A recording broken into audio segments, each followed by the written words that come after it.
Halo semuanya, ketemu lagi dengan kelompok 8. Pada video kali ini, kita akan membahas mengenai teori-teori sosiologi sastra yang merupakan lanjutan dari materi, hakikat, dan perkembangan sosiologi sastra. Langsung saja kita mulai.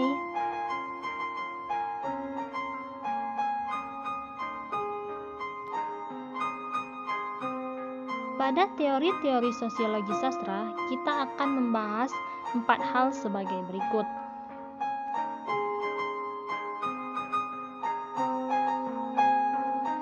Yang pertama adalah sosiologi sastra pengarang, yang merupakan kajian sosiologi sastra yang fokus perhatiannya terdapat pada pengarang, yang mana pengarang sebagai pencipta karya sastra. Wilayah yang menjadi kajian sosiologi pengarang adalah sebagai berikut. Yang pertama adalah status sosial pengarang, yang terbagi menjadi 3, yakninya ascribed status, yang merupakan kedudukan seseorang dalam masyarakat tanpa memikirkan perbedaan rohaniah dan kemampuan. Lalu ada achieved status, yang merupakan kedudukan yang diperoleh seseorang dengan cara perjuangan dan usaha yang disengaja oleh individu. Dan terakhir adalah assigned status, yang merupakan kedudukan yang diperoleh karena pemberian sebagai penghargaan jasa dari kelompok tertentu.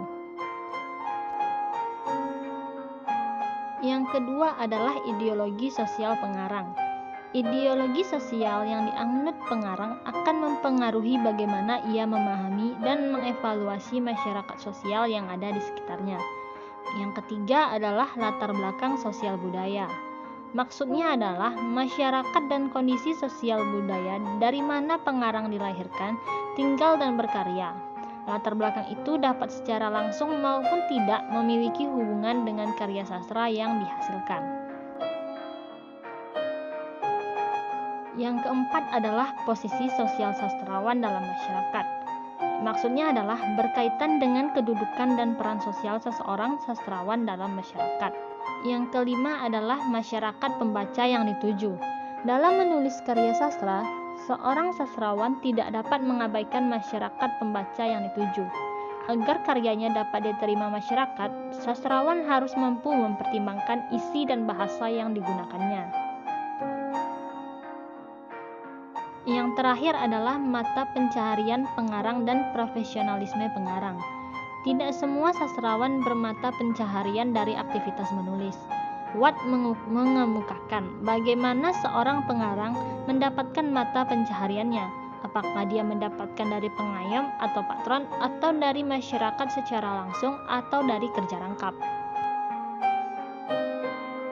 Teori selanjutnya adalah sosiologi karya sastra, yang terbagi menjadi 2. Yang pertama adalah batasan sosial karya sastra.